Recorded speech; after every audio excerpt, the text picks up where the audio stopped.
Starting 3, 2, 1.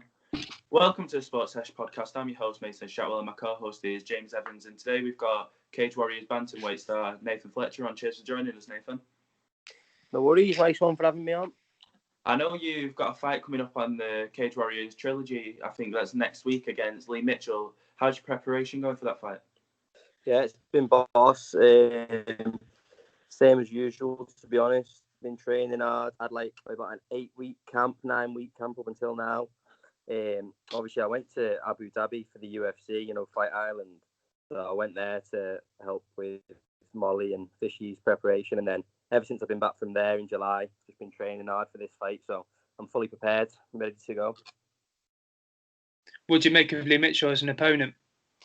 Yeah, Lee's good. I've seen him fight. I've seen pretty much all his fights. We fought a few of the same opponents. So I rate his skill set. I think he's a good wrestler. He's got decent cardio. I know exactly what he's going to do. He's going to come out and look to push me against the fence and wrestle with me. I just think I'm better than him everywhere, though. My wrestling is higher level than his. My striking's better than his. My skits is better than his. But I do respect him as an opponent. I do think he's got a good skill set. You touched on before that you went over to Abu Dhabi with Molly and Chris to help them prepare for their fights on Fight Island. What was that experience like being over there? Yeah, that was sick. It was cool just being around it all, being around the UFC, seeing how it's run, how professional it is. Obviously, it was cool seeing all the fighters, seeing the likes of Peter Yan, Jose Aldo, who are all, at my weight class, the best in the world. So just being around them and realising that they're no different from me. Do you know what I mean? They're just there doing their job. And yeah, it was quite cool being around it all and very motivating. Yeah, very motivating for me. Do you see yourself fighting those top level guys soon in the near future? Oh, definitely, yeah, of course. Don't know whether they'll still be at the top of the sport by the time I get there, but 100% see myself fighting for the UFC bantamweight title and being at the top of the sport in the next sort of 4 or 5 years, definitely. Well, I know this fight with Lee is going to be a big one for you. I think it's your fourth bout. What's next if you overcome Lee? Just another fight with Cage Warriors, to be honest. I'm not looking past this fight. Obviously, you take every fight as it comes. Lee's a tough opponent, so I'd be stupid to look past that. But obviously, I'm going to go out there, finish Lee, get another win, another stoppage. That'll be 4 finishes that I'll have, 4 wins, and then just fight whoever Cage Warriors give me next. Like, I'm looking to build my career on Cage Warriors, really. Like, I want to stay with these until I go to the UFC. Obviously, my teammate, Adam Wilson, he's a couple of fights ahead of me. He's fighting on the same night as me on Cage Warriors. And I think when he gets the win, he'll probably be fighting for the title next, or maybe one more for him and then the belt. So my plan is to just keep beating whoever Cage Warriors give me, rack up my record. And then whenever Wilson wins the belt and fucks off to the UFC, then I'll have a crack at the belt after he's won it. So I'm not in a rush. You know what I mean? I'm only 22, so just take each fight as it comes, keep beating people, keep finishing people, and build my career on Cage Warriors.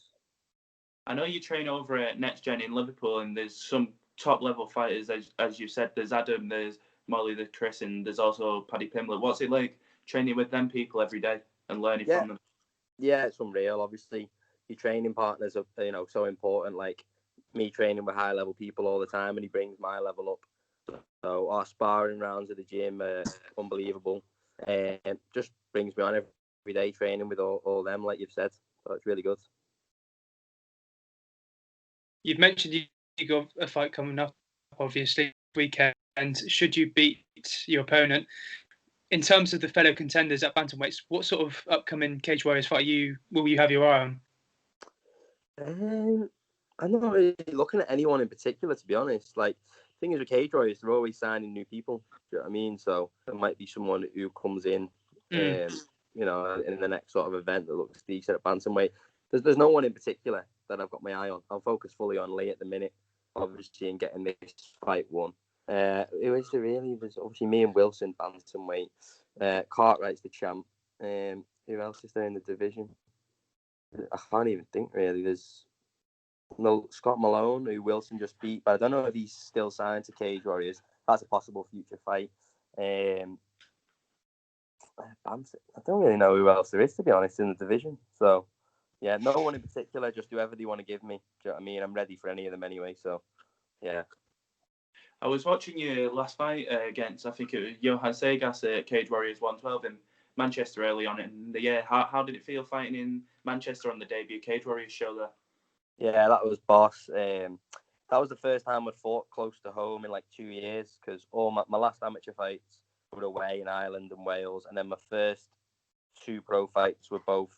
One was in Colchester, which is the other side of the country to me, and then the other one was in Ireland when I fought Kieran Mulholland. So it was nice to come back close to home. I think I sold like 110 tickets for that fight, so I had all my mates there, all my family. So that was a boss experience to then go and get the win and then celebrate with everyone afterwards. Just having all the crowd there for you does make a big difference, and I'd kind of forgotten what that felt like because all my other fights had been away. And don't get me wrong, I still took, like, when I fought in Ireland, I think I took like 25 people, all my family come and my close friends come away to watch me fight. But having just everyone there, over 100 people to celebrate with afterwards, that was unreal. You'd mentioned that you brought, obviously, your friends over to your previous fights. Next week, obviously, you'll be going into an empty arena. How much of a difference mentally do you think it will make fighting in an empty arena?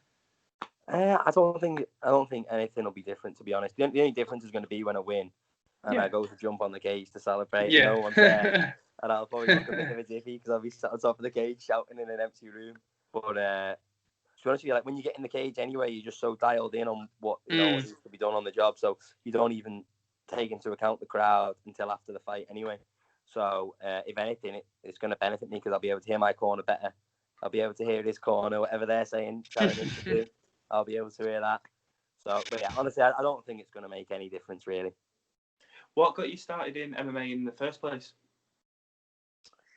Sorry, my connection went a bit bad. Then say that again.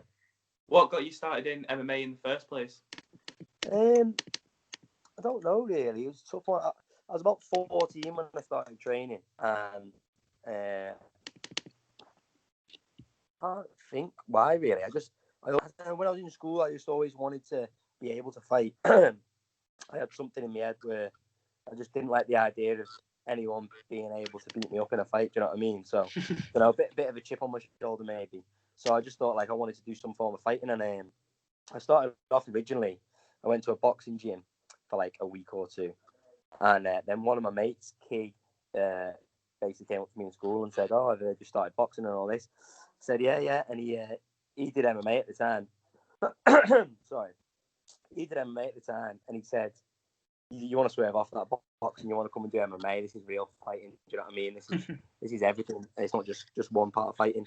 So I said, "All right, go on then." So I went down to his MMA gym, which was in Southport. The Dog Pit was called, and basically he just tapped me out like 100 times in my first go, and I realised like, oh, flipping heck, I don't actually have a clue about fighting at all. And then ever since then, I was just hooked to it, like proper addicted. You know what I mean? When you realise like there's so much that I've got to learn now because he's just played with me. So yeah, I got addicted ever since then, and then it's just gone from there really. For the fans watching who don't know, what would you say is the best tool in your arsenal? I don't know. I've got a lot, to be honest. I think my main. Sorry, I can't seem to clear my throat here. I need a glass of water or something. I think the best thing about my game is that I can do everything. So I'm very well rounded. Do you know what I mean? So if someone comes at me with like a good grappling game, I'm going to beat them on the feet. If someone comes at me with a good striking game, I'm going to take them down and submit them. So I don't really think one thing in particular, but I'm very well rounded. I can do everything. So that's definitely my main weapon is I can do everything. Do you have a favourite factor in MMA? Favourite factor? I don't know. I go through stages. Do you know what I mean? I go through phases of training. I enjoy jiu-jitsu. I'm on like hypes on that for like 6 weeks, and then I really enjoy my boxing, so I'll get into that. And then, but to be honest with you, yeah, I enjoy it all. I love all aspects of MMA. I like that it just involves everything. Do you know what I mean? It's a full fight. So if you're ever getting bored of one area, like doing Thai pads and kicking all the time, you can just go and focus on your jits for a week or two. Do you know what I mean? Or then you can go and focus on your strength and conditioning. But I love everything about it. Yeah. What would you say has been the highlight of your career so far? Probably that last fight in Manchester, just because it was close to home. Like I said, I had probably the most people there that had ever been to watch me at a fight. It was against a fairly decent opponent, someone who's 3-0. He was undefeated before then. So yeah, that was a big. And obviously, I got the first round stoppage TKO, my first TKO as a pro. So that was probably the highlight of my career so far. With these being such unprecedented times, obviously you touched on, we all know that you've got a fight coming on next weekend. How has COVID-19 affected your preparation for the fight next weekend? It hasn't really. Obviously, initially when everything was locked down, we couldn't train. I'm fortunate enough where I've got a gym in my garage though, so I was doing a lot of strength and conditioning. I had the punch bag up, so I was doing rounds on that every day. I stayed fit. So I trained right the way through, and then as soon as the gyms opened again and we were back training, we had a small group that are training every morning, the fight team. So our little sort of training bubble. So I've been getting in with them every day, getting boss rounds in, been doing my strength and conditioning again back at Peak Performance, the gym where I do all my strength and conditioning. So it's been pretty much a normal fight camp from like I say, since I got back from Abu Dhabi and everything opened back up. Everything's been normal. So not much. It's not much has been affected, to be honest. What's been your daily training routine going into this fight? So I do probably most days I do 2 sessions. Some days I'll do 3 sessions. So Monday, Wednesday, Friday I'll do 3 sessions. So there'll be like a S&C, then a wrestling session, like an MMA wrestling session, and then like Thai session on those 3 days. And then Tuesday and Thursdays we spar. So I'll do my MMA rounds on Tuesday and Thursdays, and I'll do like pads after that on Tuesday and Thursday. And then of a night time, I go in and do the jiu-jitsu classes on Tuesday and Thursdays as well. And then Saturday I'll do the jiu-jitsu class and either pads or rounds on the bag in the gym. So pretty full week, to be honest. Most days I'm training 3 hours plus. Do you know what I mean? So yeah. Well, we know you're fighting at bantamweight. How have you got much? Do you usually cut much weight, or do you usually have a weight cut that just sails right through your camp? Yeah, I cut a little bit of weight, but so this one I was probably a little bit heavier coming in just because of the lockdown, but not so fat because I've been doing a lot of lifting, and I hadn't been doing as much MMA training. So the majority of my training was like strength and conditioning, like I was saying, a lot of weightlifting. So I probably started the camp, I was around about 72 kilo, whereas I'm normally about 70 kilo. So I've come down from 72. I'm nice at the minute. I'm probably sitting around 66, 67 key. So I'm flying for the weight cut. Do you know what I mean? So about a week out, I like to be 10 pounds over, and then I do 10 pounds the week off. So I'll probably have something similar to do this time. But I've never struggled to make bantamweight. I mean, I've got to do a little bit of a cut. It's not fun, but I've never struggled. It's never been like a big, tough weight cut. So, yeah, it'll be the same this time round. Do you think you'll ever fight in another division, or do you think you'll stay at bantamweight for your career? I could see me staying at bantamweight, to be honest. We'll see how I grow. Like I say, I'm 22. I'm probably not going to get much taller, but I might fill out a little bit, get a little bit thicker. So I could eventually move to 66, but that's a long way off, I reckon. I'll stay at bantamweight easily through my Cage Warriors career. And then once I'm in the UFC, you'll just see, getting on like 28, 29, 30. We'll see how big I get if I need to move up to 66. But I think I'll probably stay at 61 for the future, for the close future anyway.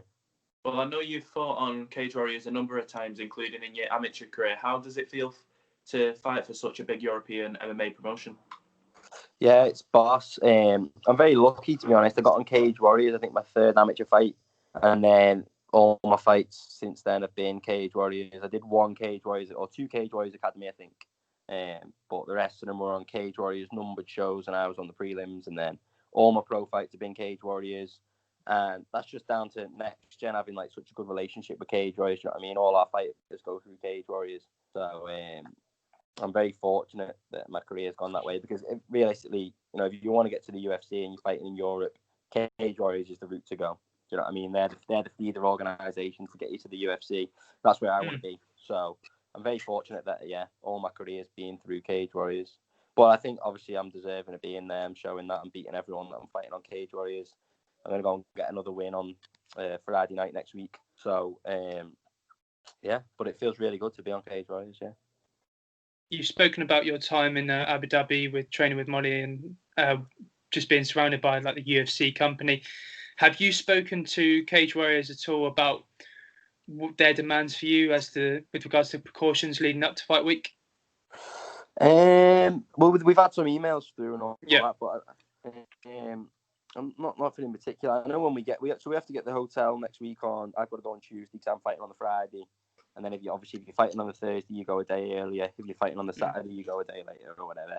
And then we've all got to take COVID tests when we get there, and then isolate until our results come back. I had to do that when I went to Abu Dhabi anyway. We were on with the UFC. We had to go to London and take a test, and then that had to come back negative before we flew out. Then we had to take another test and isolate, and then we ended up having like 4 tests the time we were out there.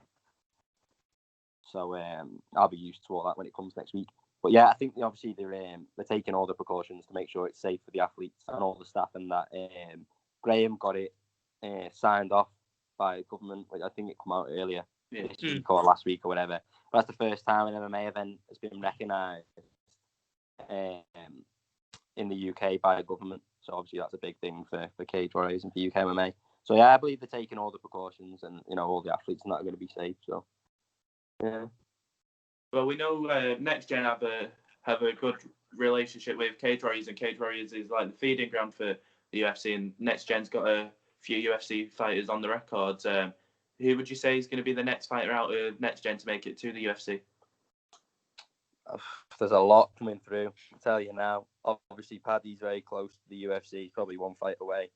Adam Wilson, as soon as he wins the Cage Warriors belt, he's knocking on the door of the UFC. Then obviously myself. Loads of guys coming through. Early level pro and high level amateurs. We've got Connor Wilson, a training partner of mine. He's just turned pro. He'll be obviously he's not been able to fight because of COVID, and he's not signed with Cage Warriors yet. But the likes of him, Liam Malloy, another one, who's early level pro. All these coming through, we're all going to be knocking on the door of the UFC pretty soon. Like, out of all the fights you've had, who would you say is your toughest opponent to date? It's a good question.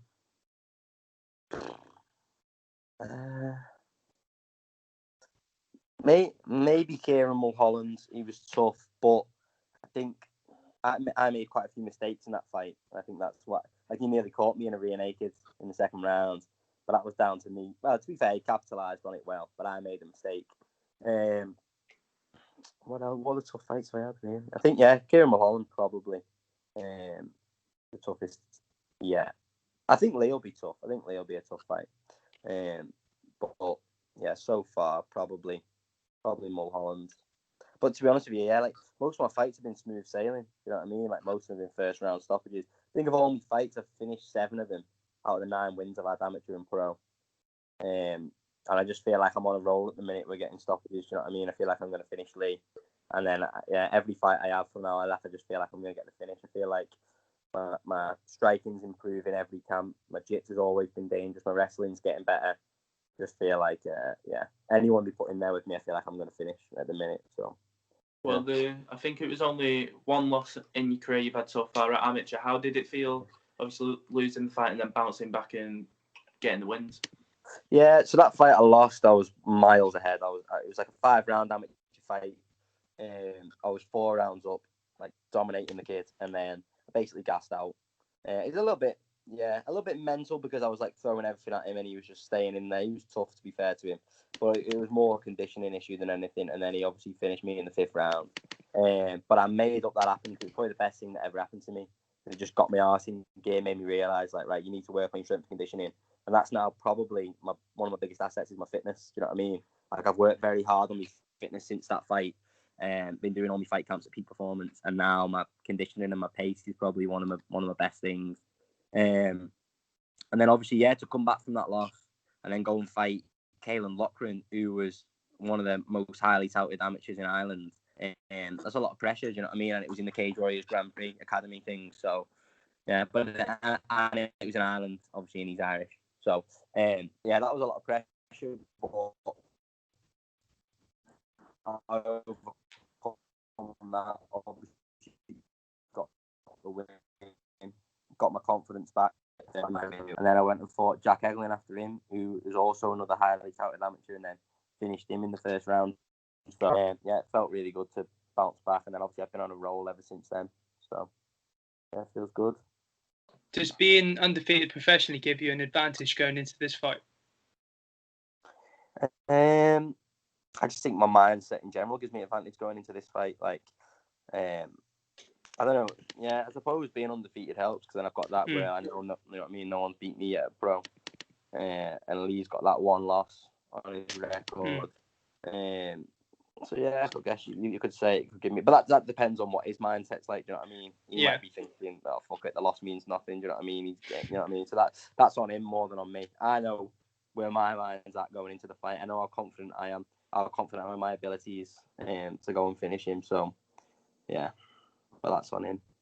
What holes in Lee's game do you see that you can exploit in the fight? I don't want to give too much away there, to be honest. But no, I know what Lee's about. He's a good wrestler, got a good pace. He's going to come out and try and push me against the fence. But obviously, I've got people in the gym that can emulate that very well. I've been doing a lot of rounds with Matt, who's next gen's wrestler. He's fucking strong wrestler from Malta, and he's a featherweight 66 kg, so he's got a lot of strength on Lee, I'd imagine. And I've been doing all my rounds with him. But yeah, I just feel like I'm a little bit better everywhere. Like my wrestling's better than his, my ground game's better than his, my striking's better than his, and my conditioning's better than his. So I just feel like whatever he tries to do, I'm going to negate, and then I'm going to put my game on him, and he's not going to be able to deal with it. When you're in the gym and sparring, who pushes you the most in training? Everyone, to be honest. All our rounds are tough. Connor's a boss round. He brings a fast pace. Like I said, Matt is a strong wrestler and he's relentless, so he pushes you hard. But all my training partners, Adam Wilson, you know what I mean? Fran, good rounds with Fran. Adam Cullen, who's a bit heavier than me, but he's a very good drilling partner, good training partner.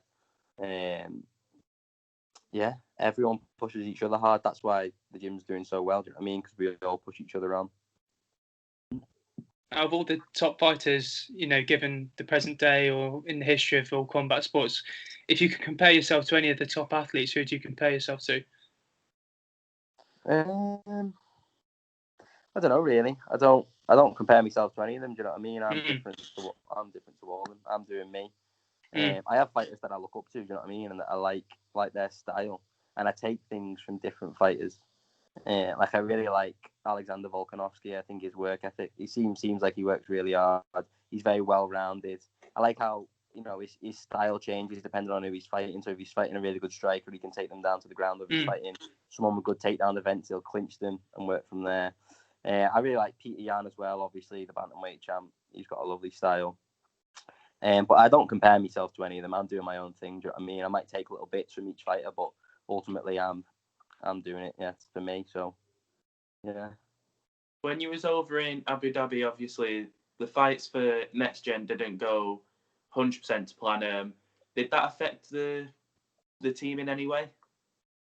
No, I mean, obviously, you always want your teammates to do well, and we were gutted that Molly and Fishy didn't get the win. But that's part of fighting. I mean, someone's got to win, someone's got to lose. Both their opponents just showed up on the night, and it was their night. But I mean, it happens. We're used to it. We just take the loss, move on, get better, and get ready for the next one. And I bet they'll both come back. You know what I mean? And you'll see even better versions of them both in the next fights. So I'm excited for that. 100%. And obviously, with yourself fighting on Cage Warriors, the goal is obviously to become the Cage Warriors champ and then eventually the UFC champion. Is there a time frame you want to achieve either of those by? Yeah, I'm not in a rush really, but what are we now? 2020. So ideally, I'd want to have the Cage Warriors belt within the next 2 years. So 2022. And then how old would I be? Around 22 now, so I'd be 24. Get signed the UFC around 25, maybe. Yeah, no specific time frame, but like realistically, the way I'm going in 2 years, I'm going to be the Cage Warriors bantamweight champ. You know what I mean? And then from there, as soon as I get signed to the UFC, plan on just terrorizing everyone and getting to the belt as quick as possible in there as well. So, yeah, no specific time frame, but just whenever it happens, it happens. You know what I mean? And I imagine it'll probably take about 2 years for me to get the Cage Warriors belt, and then probably shortly after get signed to the UFC, and then maybe 2-3 years in the UFC, I'll be fighting for the UFC belt. Well, in your division in the UFC, who do you think, if you was to fight anyone in that division in the UFC, who do you think you'd be able to give a tough fight to? Who do I think I'd be able to give a tough fight to? Yeah. All of them. I reckon I'd be a tough fight for any of them, realistically. Like, I would. I know I would. I've been over and trained at Alpha Male, do you know what I mean, with UFC fighters and sparred them and seen where I'm at. And that was 2 years ago when I was still an amateur and I was holding my own, do you know what I mean?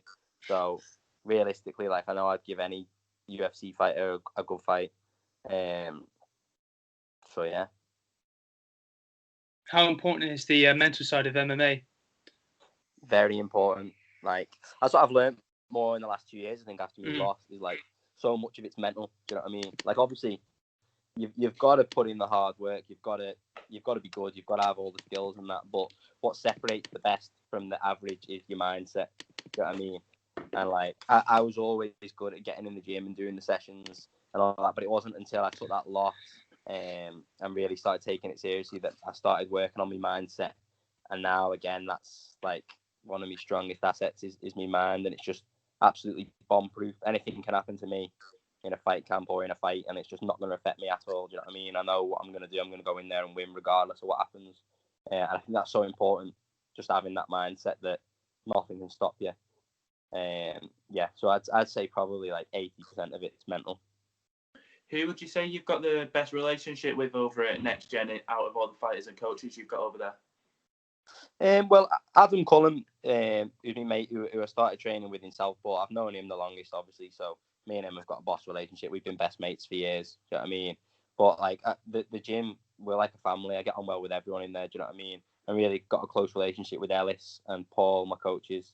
And obviously Thai coach Simon Audley. He's like the gym dad as well. So, but yeah, all the lads are like my brothers. And then obviously Molly's like my sister. So I've got a close relationship with everyone in the gym. You envision becoming obviously a champion with Cage Warriors and going into the UFC eventually. From your sort of perspective, why are you the man to conquer the Cage Warriors bantamweight division? Because I can do it all. I can literally. I just feel like I put in the work. You know what I mean? Someone's got to do it. Why can't it be me? And like it is going to be me. That's it. Every single day, I put everything into this. This is 24/7 for me. I don't have another job. I just fighting is my whole life. Do you know what I mean? Like I put everything into it. So if anyone's going to do it, it's going to be me. I make the sacrifices. I put in the work. I do everything right to position myself to get a title shot. Do you know what I mean? So yeah, I just know I'm going to do it. I've visualized it a million times. Every time I take a fight, I see what's going to happen. It ends up happening. I get the win. It's going to be no different next week. It's just going to keep happening. I'm going to keep winning, and then eventually I'll get the title shot. Well, what round and how do you finish Lee?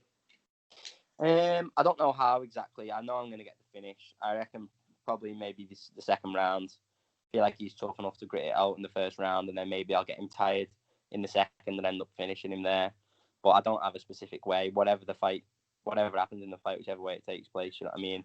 I'm ready for anything. I'm ready if it's a stand-up fight, if it goes to the ground, if he tries to wrestle me, if I end up wrestling with him, whatever happens, I'm ready, and I think I'll stop him in the second round. But could be the first as well. You never know.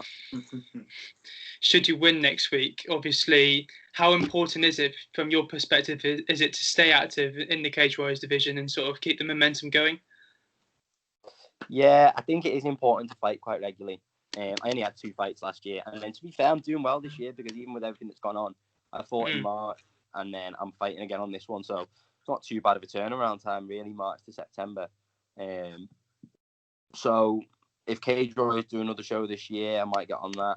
But 2-3 fights a year, you're doing well. Do you know what I mean? Like I say, I'm still young, so there's no rush. I think the main thing is as long as you stay training. Do you know what I mean? Like I don't know about. I think a lot of fighters maybe might take a fight and then go missing for a few weeks, get fat, and then only come back in the gym when they get another fight. But for me, I just train year round anyway. So, but it's nice to have a fight just to make sure everything's a little bit more structured. Do you know what I mean? Because my training is pretty similar outside of a fight camp, but it's just not quite as structured with every session and the rest put in, and my nutrition's a little bit more dialed in. All my recovery sessions are more on point when I've got a fight than when I haven't. So yeah, I think it is quite important to stay active, and I'd like to get maybe one more in this year if I can after this one. For anyone that's new to MMA or thinking about starting, what if you could give one piece of advice, what would you give to them?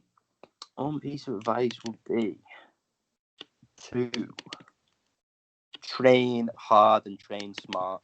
I think a main thing I would say is take your recovery seriously and like really focus on mobility, stretching. Strength and conditioning is a big one, to be honest. I mean, that's half of it. If you're fit and strong, like getting in there, you're going to break people. Do you know what I mean? We get to a high level, everyone's skill set's kind of the same.